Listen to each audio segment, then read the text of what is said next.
Hello दोस्तों, आज हम लोग निर्देशांक ज्यामिति स्टार्ट करने जा रहे हैं। और निर्देशांक ज्यामिति का जो कंसेप्ट है, जो बेसिक नॉलेज है, आज हम लोग इसमें जानेंगे ताकि चैप्टर को पढ़ने में हमको आसानी हो सके, हम आसानी से चैप्टर को समझ सके। तो चलिए, हमारा क्या है निर्देशांक ज्यामिति जो है, इसका नाम क्या है?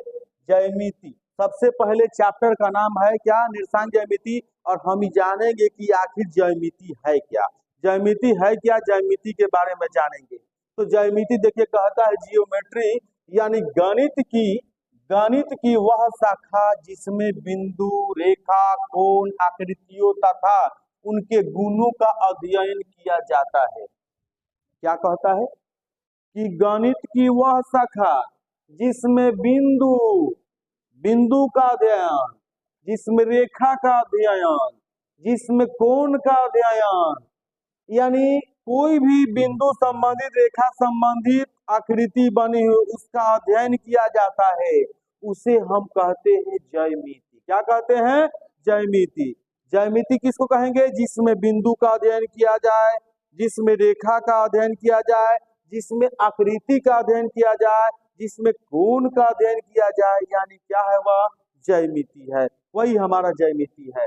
अब चलिए, सबसे बड़ी बात है कि हमारे पास एक है बिंदु, और इसको क्या कहते हैं? बिंदु किसे कहते हैं? एकदम छोटा सा प्रश्न है, बिंदु किसे कहते हैं?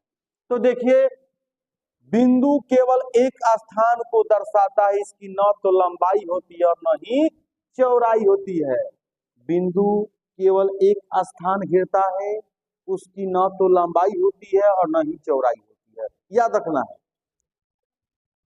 बिंदु सिर्फ एक स्थान छेदता है, उसकी न की लंबाई होती है और न चौड़ाई होती है, बस इतना याद रखना है।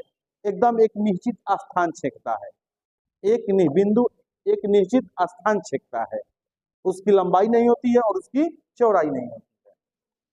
अब आइए, हमारे पास आ गए रेखा, लाइन। तो रेखा बिंदुओं का समूह है। रेखा क्या है? बिंदुओं का समूह है, जिसकी केवल लंबाई होती है, यह दोनों दिशाओं में अनंत तक फैल सकती है, इन्हें बढ़ाया जा सकता है। इसको हम खींचेंगे तक पूरा जीवन भर बढ़ाते जाएंगे, खत्म होने वाला नहीं है, कितना हूं लंबा खींचा जा सकता है। रेखा में केवल लंबाई होती है, और यह बिंदुओं का क्या है? यह बिंदुओं का समूह है। बिंदुओं के समूह से रेखा का निर्माण होता है। बिंदुओं का समूह से क्या होता है? रेखा का निर्माण होता है। अब आइए रेखा खंड। खंड मतलब टुकड़ा। तो यही कह रहा है कि रेखा वह भाग है जिसके दो निश्चित अंतः बिंदु होते हैं। रेखा खंड, जैसे ये तो आपका था, तो ये चला जाएगा सीधे, और रेखा खंड जैसे ही आएगा तो इसका दो अंतः बिंदु होगा, दो अंदर बिंदु होगा। तो इसी को हम क्या कहेंगे? रेखा खंड।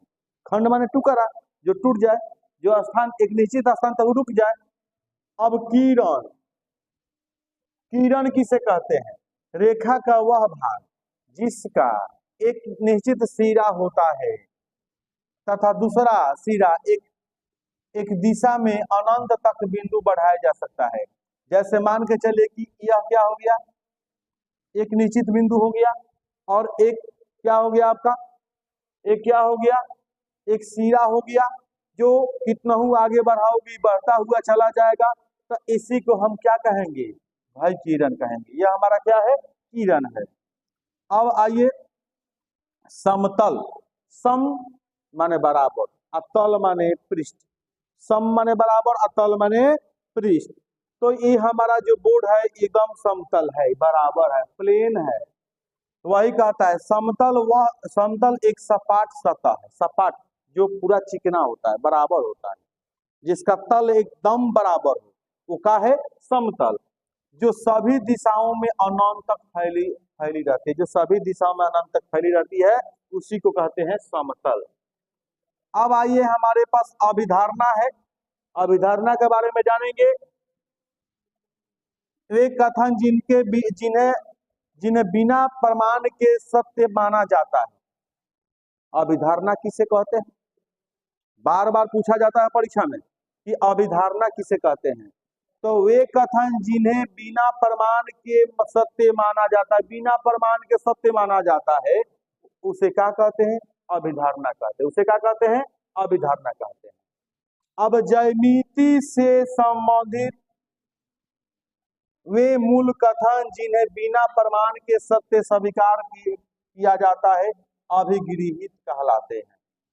अब हमारे पास क्या था भाई? अभिधारणा समझे, अभिगृहित है। ज्यामिति से संबंधित मूल कथन, ज्यामिति से संबंधित मूल कथन जिन्हें बिना प्रमाण के सत्य स्वीकार कर लिया जाता है, कोई प्रमाण की आवश्यकता नहीं, ऐसे ही सत्य मान लिया जाता है, इसे हम क्या कहते हैं? अभिगृहित कहते हैं। समझ गए? तो अब आइए हमारा पास प्रमेय। पहले हम जाने अभिधारणा, अभिगृहित, अब आ गया प्रमेय। तो प्रमेय किसे कहते हैं आगे हम लोग पढ़ेंगे, तो बिना प्रमेय का एक भी शब्द, एक भी क्वेश्चन आपसे नहीं देगा। तो प्रमेय आपको जानकारी होनी चाहिए। तो प्रमेय किसे कहते हैं? वह कथन जिसे तर्क और प्रमाण द्वारा सिद्ध किया जाता है। क्या कहता है? वह कथन जिसे तर्क और प्रमाण द्वारा सिद्ध किया जाता है, उसे क्या कहते हैं? प्रमेय कहते हैं। उसे क्या कहते हैं? प्रमेय कहते हैं।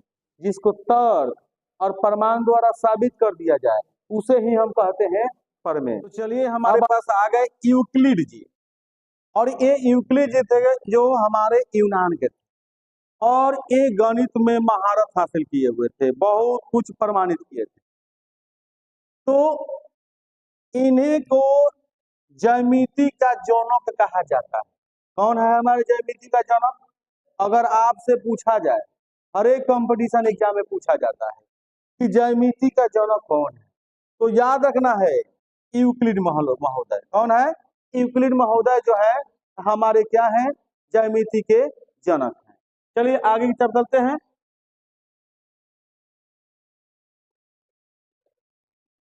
अब देखिए हमारे यूक्लिड महोदय ने क्या क्या अभिधारणाएं दिए और क्या क्या अभिगृहित दिए। इनके अभिधारणाएं जो है, अभिधारणा जो है 7 है। कितने अभिधारणा है? 1 2 3 4 5 6 7, 7 अभिधारणा दिए हैं। और अभिगृहित कितने दिए हैं? 5। 1 2 3 4 5। पूछता है कि यूक्लिड के अभिधारणा को लिखें। तो यूक्लिड महोदय पहल का अभिधारणा जो दिए हैं, इन्होंने कहा कि जो वस्तुएं एक ही वस्तु के बराबर हो, वे परस्पर बराबर होती है। उन्होंने कहा कि मान के चलिए कि आपका ये पेन है और इसी के जैसा एक और पेन है, और दोनों का समान बराबर है, तो इस स्वयं के लिए बराबर होंगे। वही कह रहे हैं कि वे वस्तुएं एक ही वस्तु के बराबर हो, वे वस्तुएं जो एक ही वस्तु के बराबर हो तो परस्पर भी बराबर होते हैं। पहल का इनका अभिधारणा था। दूसर का अभिधारणा इन्होंने क्या कहा? यूक्लिड महोदय ने दूसर का अभिधारणा में कहा कि बराबरों में बराबर जुड़ने पर योग बराबर होते हैं। बराबर में बराबर, मान के चलिए कि यहाँ पर 7 रुपया है, यहाँ भी 7 रुपया है। अगर इधर आप 2 रुपया जोड़ते हैं, इधर भी 2 जोड़ते हैं, तो दोनों का वैल्यू जो होगा, मान जो होगा, बराबर होगा। यही बात इन्होंने अपनी अभिधारणा से समझाया हमारे गणितज्ञ यूनान के यूक्लिड जी। तो यूक्लिड जी क्या कहे कि बराबर में बराबर जोड़ने पर योग भी क्या होते हैं? बराबर होते हैं। इसके बाद तीसरा इन्होंने अभिधारणा दिया, कहा कि बराबरों में बराबर घटाने पर शेष भी बराबर होते हैं। मान के चलिए कि आपके पास 10 रुपया है, इधर भी एक दूसरे के पास 10 रुपया है, दोनों में से 2-2 रुपया घटा लीजिए। समान संख्या घटाई गई, और जब समान संख्या घटाई गई तो दोनों का वैल्यू क्या आ जाएगा? बराबर आया। यही बात कौन कहा? कौन कहा जी? हमारे यूक्लिड महोदय ने कहा। तो तीसरी अभिधारणा हो गई। अब चौथा अभिधारणा जो है, कहता कि जो वस्तुएं एक दूसरे पर समपाती हो, वे बराबर होते। समपाती, सम माने बराबर, पाती माने पातना, उस पर छेकना। मान के चलिए कोई वस्तु है, अब दूसरा वस्तु इस पर रख दीजिए, दोनों का आकार, साइज, वजन सब कुछ बराबर है, तो क्या है, समपाती है। तो वही कह रहे हैं हमारे महोदय जी कि क्या जो वस्तु एक दूसरे पर समपाती हुए बराबर होती है। अब पांचवी अभिधारणा में उन्होंने क्या कहा कि पूर्ण भाग अपने भाग से बड़ा होता है। पूर्ण भाग जो होता है वो अपने भाग से क्या होता है, बड़ा होता है। चलिए अभिधारणा 6 जो है, ताकि एक ही वस्तु का दुगुना एक दूसरे के बराबर होते हैं। एक ही वस्तु के दुगुना, एक वस्तु है उसका दुगुना कर दीजिए तो ये क्या होगा, एक दूसरे के बराबर होंगे। सातवीं अभिधारणा है, एक ही वस्तु का आधा एक दूसरे के बराबर होता है। एक वस्तु को दो टुकड़ा काट दीजिए, दोनों भाग जो मिलेगा बराबर होगा, दोनों भाग क्या होगा, बराबर होगा। तो यही हमारे महोदय जी का 7वां अभिधारणा था। 7वां अभिधारणा समझे, इसको एकदम अच्छे ढंग से विस्तार से समझ लेना है, दिमाग में रख लेना है, ताकि आपको हमेशा भविष्य में काम आए। अब चलिए इन्होंने 7 अभिधारणा दिया और 5 अभिगृहित दिया। तो अभिगृहित में इन्होंने कहा कि किसी भी एक बिंदु से किसी अन्य बिंदु तक एक सीधी रेखा खींची जा सकती है। इन्होंने कहा कि मान के चलिए कि 2 बिंदु है, इसको मिलाइएगा तो मिलाने पर एक सीधी रेखा बनेगा कि नहीं। वही बात इन्होंने कहा कि किसी भी एक बिंदु से किसी अन्य बिंदु तक, एक बिंदु से अन्य बिंदु तक अगर एक रेखा खींचा जाता है क्या होगा, सीधा। पहला इनका अभिगृहित था।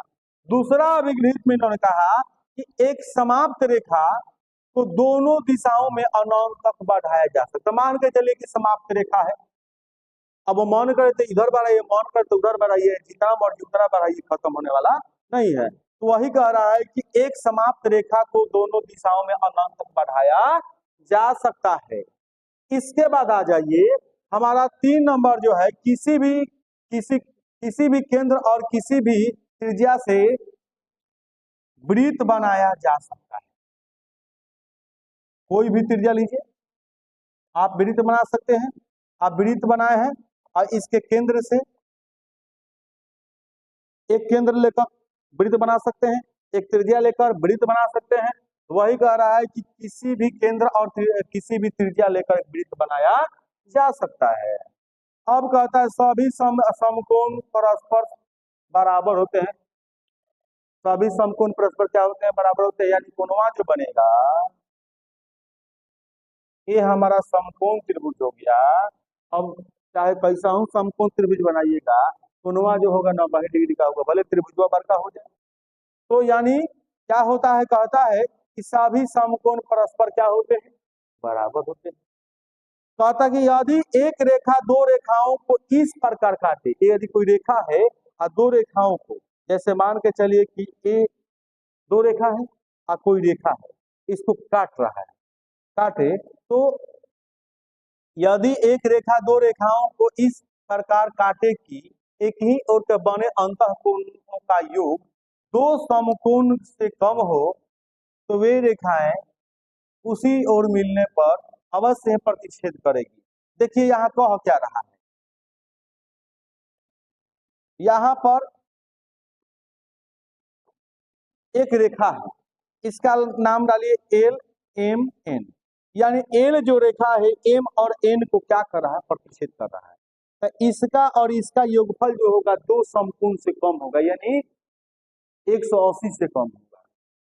अगर दोनों का योग 180 हो जाता तो दोनों रेखाएं एम और एन समांतर हो जाती, और यहाँ दोनों का कोण 90 180 नहीं होगा, क्योंकि ये दोनों कह रहा है कि दोनों का योगफल कम है, तो एक दूसरे को जाकर एक बिंदु पर क्या करेगा, फिर प्रतिच्छेद करेगा। अब देखिए ये महत्वपूर्ण बात है अभिधारणा की। सभी गणित पर लागू होती है, जबकि अभिगृहित केवल ज्यामिति पर ही लागू होती है। अभिधारणा सभी गणित में लागू होती है, अभिधारणा सभी गणित में लागू होती है, लेकिन अभिगृहित केवल और केवल ज्यामिति पर ही लागू होती है। तो चलिए आज हमारा ये जो है ज्यामिति का जितना परिभाषा था, जितना बेसिक कंसेप्ट था, मैंने आप लोग को बताया। फिर ऐसा ही वीडियो देखने के लिए आप लोग वीडियो को थोड़ा सा लाइक और सब्सक्राइब करिए।